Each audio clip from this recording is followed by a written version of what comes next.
The Sports Ball Stuff podcast is brought to you by What Lola Wants. Go to WLWPrivateChefs.com for information to reserve top quality chef and restaurant services in the Chicagoland area. Pulpery Media presents Sports Ball Stuff with your hosts, Brock and Ben. This is where we discuss the major sports stories that intrigue us and the little stories that enrage us. Dennis Allen. Yeah. Thank you for your service. Right. I mean, we're going to miss him as defensive coordinator, I think. But We had one, though, right? yeah, but I mean, Allen was the main defensive playing caller. I'm okay. But Whatever. I like the fact that I can never remember the guy's name, the special teams coach that they... Rizzy. It's Rizzy, right? Yeah. I kept wanting to say Brizzy, but it's Rizzy. So your boy's got the Riz. The Rizinator is here. It's all preppy and stuff. Yeah, but have you heard him talk? He, Well, apparently he's like the opposite of Dennis Allen. Oh, he is. Like, he's got no filter and that just clip, runs. Yeah. that was... They circulated the clip again when the coach of Atlanta came to scold Dennis Allen for scoring too much. Yeah. Rizzy's the one who came in there and said something. You can't hear him because, I mean, you don't know what he said because he doesn't look... You can't see his lips moving, but you could see his head aggressively moving. And the other coach walk away. Yeah.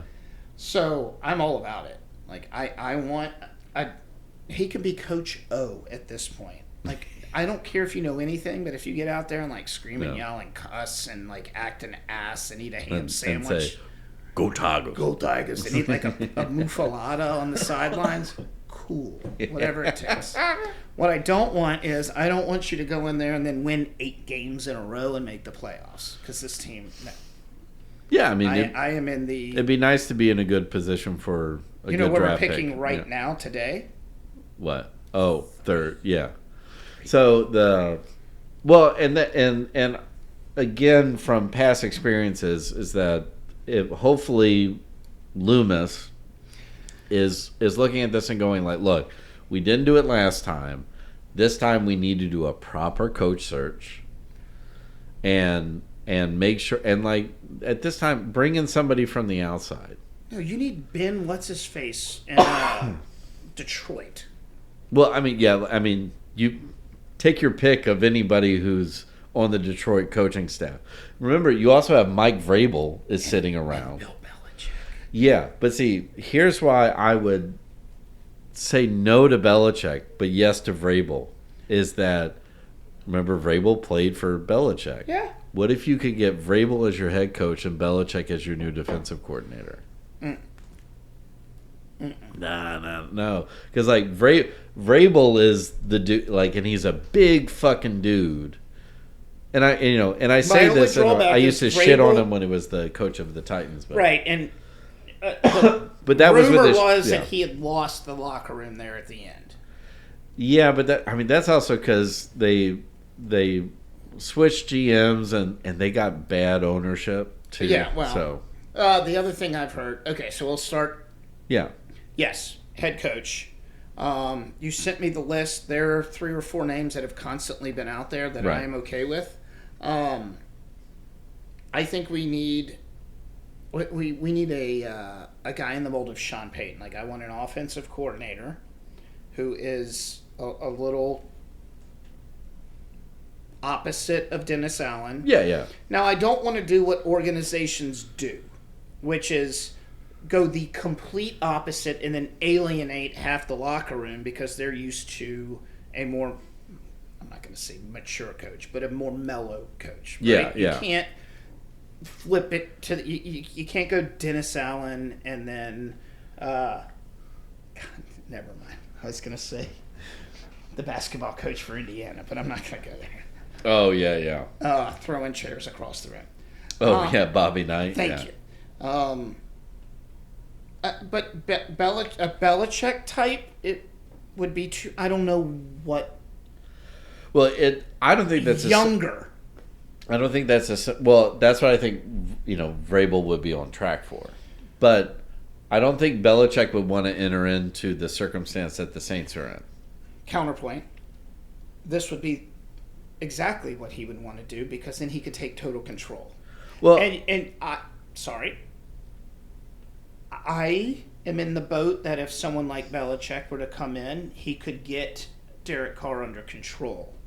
Derek Carr's not the problem. no. Like, he's got talent there. Well, we saw it in the first 2 games. Yeah, right. And I see him make throws every single week. Yeah. I'm not dump him yet. No. We pay way too much money for him. Correct, yeah. But, I need somebody to come in and manage the situation. Well, again, I think Belichick would take it I think really what he's looking for is, like you said, total control. So Correct. he's also going to be GM as well. Yeah, he's going to be a Parcells. Yeah. Yeah. So, which makes sense, right? Yeah. So, Which part of me would be okay with that. yeah, if Mickey Loomis steps aside. Thank you. Yeah.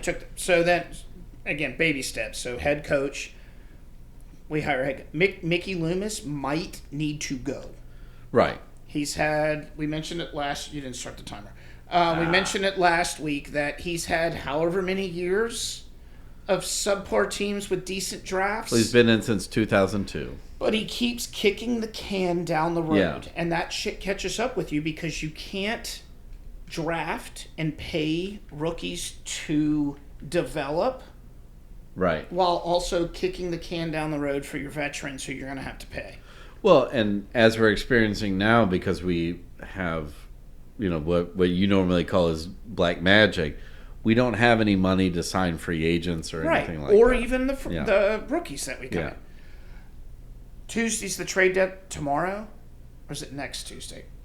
Like, guys like Marshawn Lattimore or, God, I hate to say it, like a Pete Warner. Like, guys who are making, Tyrann Mathieu, like guys that are making, who could do better in a situation, who are making more money than they need to. Like, we just need to stockpile draft picks at this point. Correct, yeah. And need to do what Houston did twice. Correct. To get up to Deshaun Watson and then get rid of him and then do it again. Washington's... Well, they got a fuck ton of picks for Deshaun Watson. That's what I'm saying. So they built up to Deshaun Watson and they were winning, and then he likes to do horrible shit. Allegedly. The Commanders are different because they just drafted a quarterback. Who's the Buffalo was good at going from nothing, getting a quarterback and moving up. Like, we need something. Detroit, Dan Campbell, their head coach and GM, whoever he is, have started from scratch. Like, we need that. Yeah. But I don't necessarily think that's what Belichick would want to enter into. Probably not. Not building up, but if you were to give like a Belichick disciple, the past couple weeks I've been all about Vrabel. Yeah, all about him.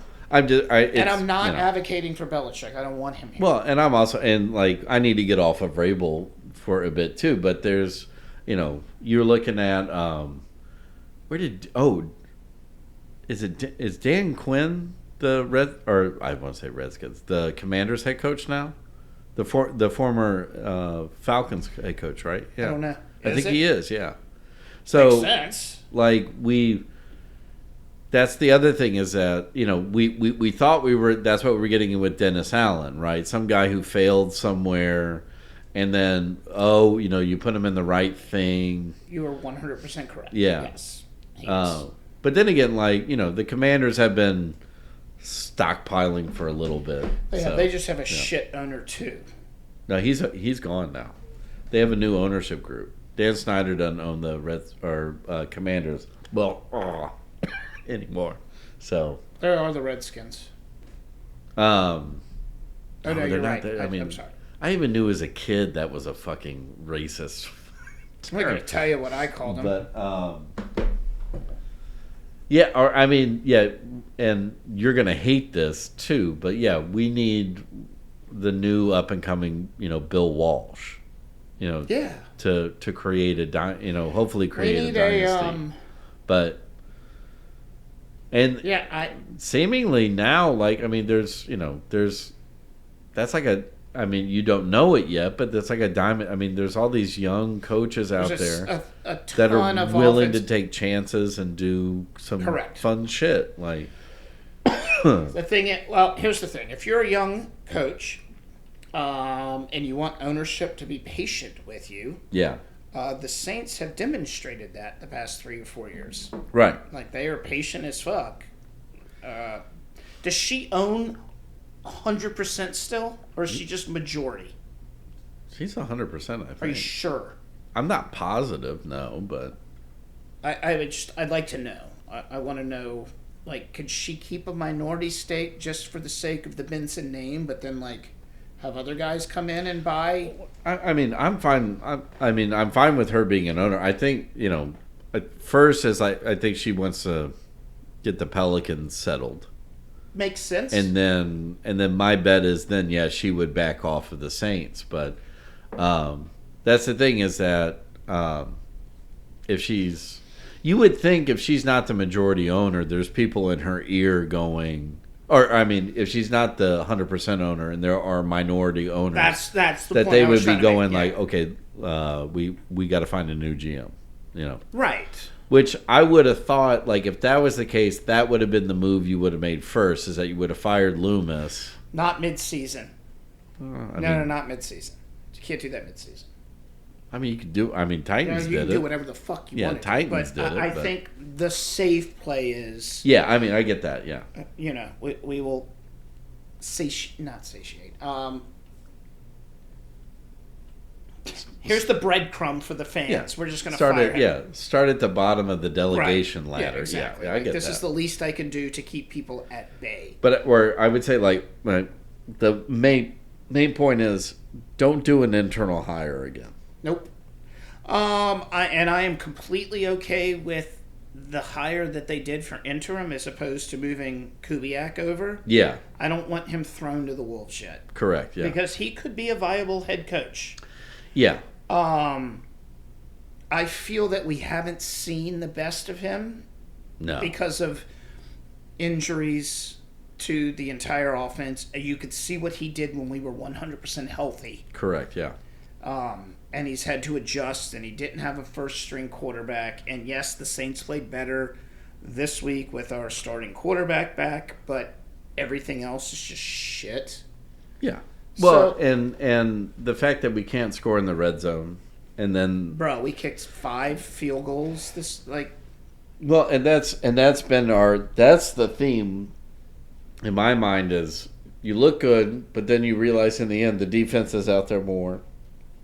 They threw a 4th and 4 fade at midfield. Yeah. With Kamara, when you have a guy named Alvin Kamara and a guy named Taysom Hill. Right, who could do a slant route through the middle. Both of those guys, and then you had Moreau and Johnson, our 2 tight ends, correct, yeah, having solid games. Yeah. You mean to tell me you don't have a place somewhere deep down in that fucking playbook that is guaranteed 4 yards? It's called a curl play. Every single human being that has ever played Madden since the history of Madden has a fucking 4-yard play that will work every single time. Yeah. No. But it's every fucking time.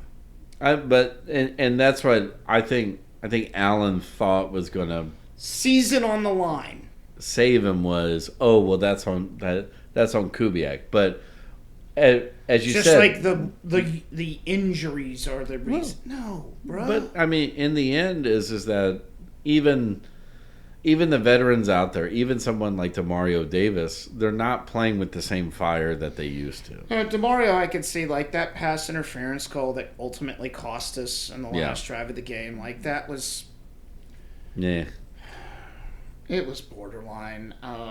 The exact same thing happened on the Saints' next drive, and the only difference that I could see was one of them turned their head slightly this way. So I don't know. The following segment has been brought to you by Whatever Lola Wants. Go to WLWPrivateChefs.com for information to reserve top quality chef and restaurant services in the Chicagoland area. The Sports Ball Podcast is a production of Pulpery Media, produced and edited by Ben Grimion, marketing by Brock Ryder, graphic design by Beck Ryder and Ben Grimion, music by the Heisenberg Compensators.